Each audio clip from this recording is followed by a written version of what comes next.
Leah Katznelson is the costume designer of House Plumbers on HBO. I'm David Buchanan with Gold Derby. Leah, I wanted to start by asking you, how familiar were you with the entire Watergate saga before signing on, especially with our two kind of central characters, Howard Hunt and Gordon Liddy? I think that I was as familiar as one usually is, having, grown up in the States, done US history in school. My father's a historian. So I grew up with politics and history very much at our dinner table. So I think I knew sort of the big event and what transpired, but I definitely was not familiar with Liddy or Hunt on a micro level at all. I wasn't familiar with the detail of their stories, and their families were definitely absent in my knowledge, in my wheelhouse. Yeah, there's so much that this series uncovers that I think a lot of viewers won't know or won't remember, and we'll dive into a lot of the details. But I want to ask another kind of big picture question, which is about working on period pieces as a costume designer. What really appealed to you about working with, the late 60s, early 70s of this series? And what are the challenges of kind of diving into a period piece when you're recreating, historical events like these? I mean, I think I harken back to, that I grew up in a family where my father's an academic, and history, was around me all the time. It was always one of my favorite subjects in school. Although I studied architecture, I didn't go down that road. The research component that comes with designing a period piece is really one of the things that excites me the most. Diving deeply, not just into the visual references, but also into reading everybody's biographies, any newspaper clippings, any information I can get my hands on that help me to kind of imagine and then pull together the historical evidence of what the period looked like. And not just from a clothing standpoint, but what music were people listening to, what was happening in current events aside from our current event that we feature in our story. What did middle class life look like, what did the upper echelon lifestyle look like? Those kind of details inform my design work. And so really immersing myself in any period, whether it's the 60s, 70s, 80s, 90s, beyond, that's really what I like to do first, is figure out who these characters are and what environment are they living in.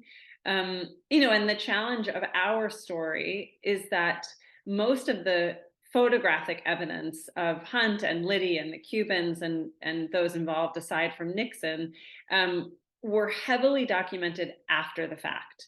So once they were testifying and in court and showing up for appearances in DC, and Liddy went on to a career that was in the public eye, where he was on television, he was on Miami Vice, he had a radio talk show. So there's much later documentation for them, but my job was to kind of get those images from afterwards and then look backwards, because that's where our story began, and try to piece together what their worlds look like. And the intimate moments, there wasn't digital photography then. People took photographs at sort of pivotal moments in their lives. They didn't have, film was expensive and not everybody had a camera. And so the quiet family moments, which is a lot of what our story is centered on, is not documented. So, I had the privilege of being able to kind of look backwards and then interpret what these people and their worlds might have looked like. Yeah, it's so fun to go into the Liddy and the Hunt household, and we'll talk about some of the choices you make there.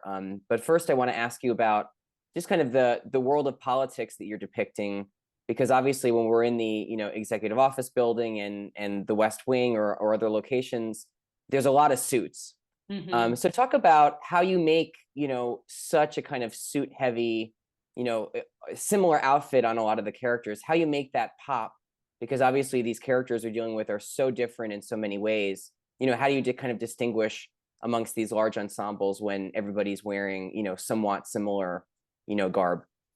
So the fun part is really pecking out the nuances of who these characters are and then helping the clothes help tell that story. So, for example, with Hunt and Liddy, they're often framed together on camera. And that was something that David and Stephen, our DP, kind of, crafted as part of their visual storytelling. And I wanted to help support this notion that they come, albeit they've come to the same place and they're on the same trajectory, um, as informed by their government detail, they come from very different worlds. Hunt is blue blood, New England, came from more money and a more sort of upper echelon upbringing, and his education was part of the Ivy League. Um, and Liddy, by contrast, is solidly middle class. And striving in a different way, did not come from money, did not have that same trajectory through his education. And I wanted to use that as a starting place for how they both dressed. Hunt in the 60s was more affluent and had access to some of the finer things in life. So the fabric choices we did for him were wools, and were natural fibers, wools, silks, cottons, and everything was lovely but a little tired. We're now in the early 70s, so his nicer things have worn, as has his career, so they're kind of mirroring each other in that way.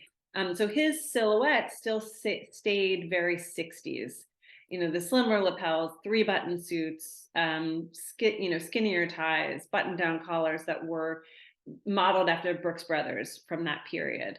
And also because fast fashion, was not a thing then, people bought things that were built to last. So if you bought quality, beautiful garments, they really did, you'd still be wearing it in the early 70s.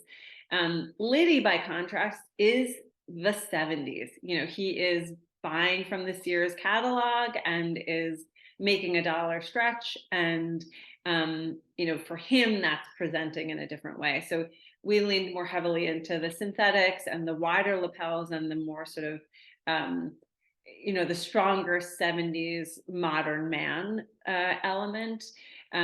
Liddy also lives in a world where structure and organization and hierarchy play very prominently for him. So I used that kind of concept and built in a lot of geometry and architecture to his clothes. So everything has repetitive patterns on it, whether it's his ties, his shirts, even in the weave of the fabric that we chose for a lot of his suits and sport coats. There's always geometry and symmetry in everything that he wore. Yeah, I really enjoy looking at Liddy and seeing the kind of different aesthetic, especially as you alluded to, when we kind of move outside the EOB and some of the kind of political sphere and into the homes. Mm-hmm. I love that opening in that first episode, the scene where the Hunts visit the Liddys and kind of get to know them and really are kind of surprised by their personalities. Just talk about a little bit more about working with Liddy as a character who is so larger than life, like you're saying, very interested in hierarchy, in a dangerous kind of way, but also so kind of eccentric and eclectic. So how much fun was it to try to introduce, color and work within kind of organization, but also maybe give some looks into the kind of flair of the character as well? Yeah, it was a delicate balance, because it was important in my conversations with David. It was really David Mandela, our director, that the story didn't ever shout the 70s. We didn't want anyone to feel like they were a caricature. We didn't want comedy to lead with our choices. I worked really hard to kind of, even though we made specific choices, that they weren't funny ones, unless, of course, it was the disguise when the two men go to Los Angeles to try to get into the therapist's office and uncover those files. That was comedy. But otherwise, we really wanted the comedy to come from the dialogue and from the actors. But the fun that we got to have, where I got to work closely with Anastasia, our production designer, as well, was creating this universe of the Liddy household, where the children are lined up on the steps when you first meet them in a very Von Trappian silhouette, where they're all coordinating, not quite right, but close, kind of as best as they can. And that even Fran Liddy probably, I would sort of imagine that Liddy himself told Fran what dress to wear, the night that the Hunts were coming over, that it was him trying to impress his world onto the Hunts, knowing that he's not quite in the same universe. But there's a lot of strong geometric graphic prints within their house, the wallpaper and things like that. And I wanted to really push the envelope with the patterns on their clothes in that environment so that they all kind of marry well together. You picked up on exactly what I wanted to ask you next, which is about the disguises for Hunt and Liddy on their first kind of mission, which, as you said, is really purely comedic in a way that a lot of the other moments in the series are not. How fun is that for you to have the opportunity to kind of lean into the humor of the piece? And also, how did you come up with those looks, which are, outlandish, but, they have to be somewhat believable. So I imagine that was a really fun kind of exercise. It was great. I mean, the leisure suit of the 70s is a pretty iconic silhouette. And we really wanted to create a vast separation between the universe of the EOB and Washington, D.C. as a very suit heavy, very conservative environment versus LA, where pastel rules and California is sunny and their suits are leisure suits. So, it was felt just instinctually that would be what they would both be wearing in their own way. That we would push color more on Liddy because that is sort of how he would dress anyway. And probably he may have even owned elements of that look. We repeated the boots that he wears with that leisure suit later in our story, even when he goes to the country club, he's actually wearing the same boots that he wore when he was in LA. So it was sort of like he took things from his own closet. They were more readily accessible for him. And Hunt, although it's a leisure suit, his is cotton. We still kept it in his wheelhouse. But the spread collars and the details there pushed the 70s further. And I think, having the wigs, the outlandish wigs and the glasses and all of that together with Liddy's, mustache, which in and of itself is a character, those things kind of all came together to create the comedy. But yet, when that woman takes their photograph on the street, you're sort of like not quite sure what's wrong with these two, but they could be on vacation. And that was the feeling we wanted to go with. Yeah, it came out great. The Hunt family too is so interesting because within that, family and that household, we have such an array of different styles. I'm thinking especially of Kevin, played by Kiernan Shipka, because she's a Smith, student. So she has a much different look than her siblings and even her father. So talk about coming up with her look and also getting to explore, the children and all these different family members through clothes. So the Hunt family is a really interesting dynamic. The parents are both somewhat conservative in terms of the way they present themselves. Dorothy has a more progressive outlook on the world than Howard does. His is a little more insular and maybe even traditional and somewhat outdated or on the fringe of being so.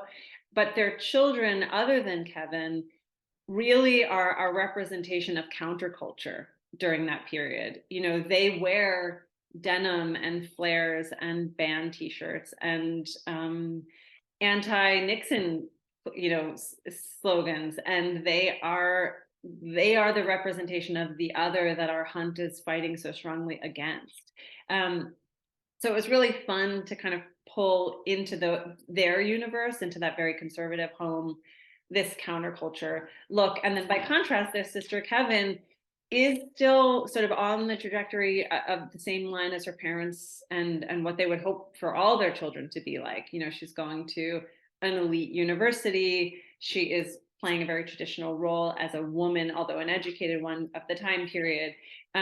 So, we leaned more into an academic schoolgirl universe for her, where she was still very much in the 70s, but in a more conservative, matching sets, things that were always very presentable, because Kevin was the child that they felt they could most present in their social circles. And their children, we see them at the country club at one point. The children, aren't, the other two children, St. John and Lisa, are really not part of that universe. So they offer an opportunity to see a glimpse of the counterculture that's going on even in DC at that time period. Yeah, absolutely.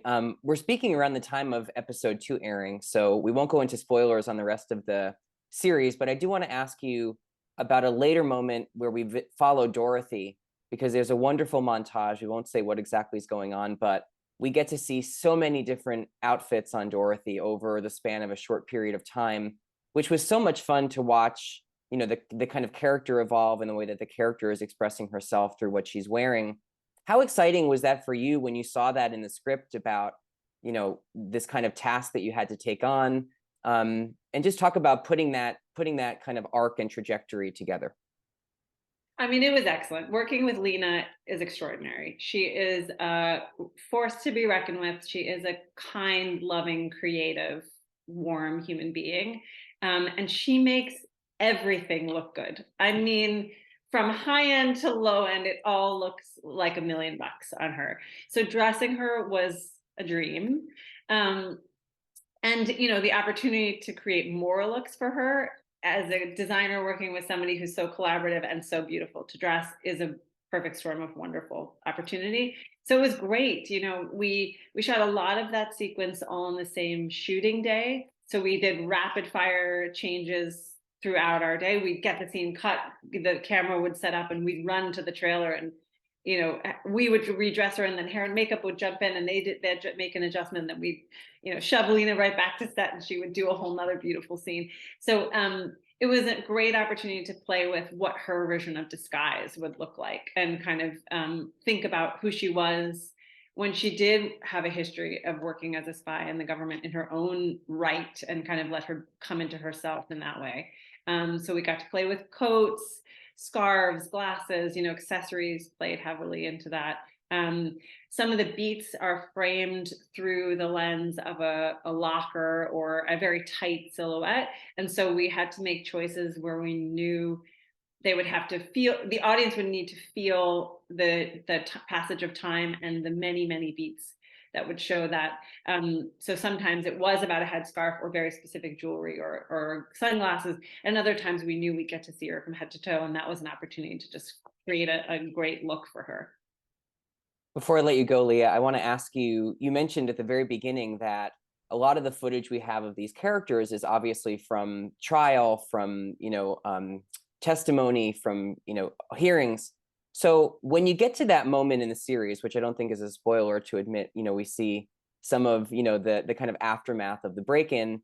What kind of line were you trying to walk with recreating those very kind of memorable looks from the public record exactly and being authentic versus taking some liberties and really kind of staying with the tone of the series?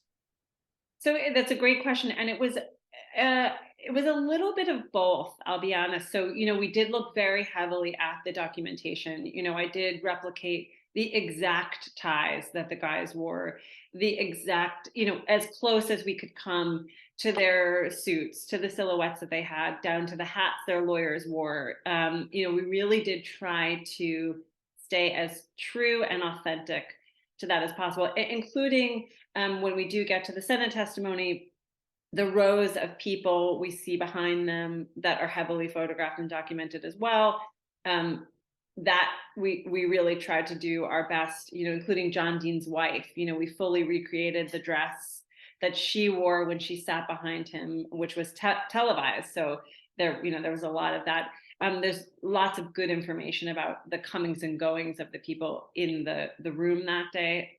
So we really did try to stay as close to it as possible. And the caveat of that is that we had already established very much who these people were in our story. So we took some liberties in adjusting it, 20-30% one way or another, depending, to still stay true to our storyline. The sort of motto was that this wasn't a documentary. This was a looks like, feels like, we're in the world of, so that we were able to take some liberties and have some creative artistic license as a collective in that way. Leah Katznelson, congratulations on the wonderful work on White House Plumbers. Thank you so much for talking to Gold Derby today. Thank you so much for having me. It was lovely.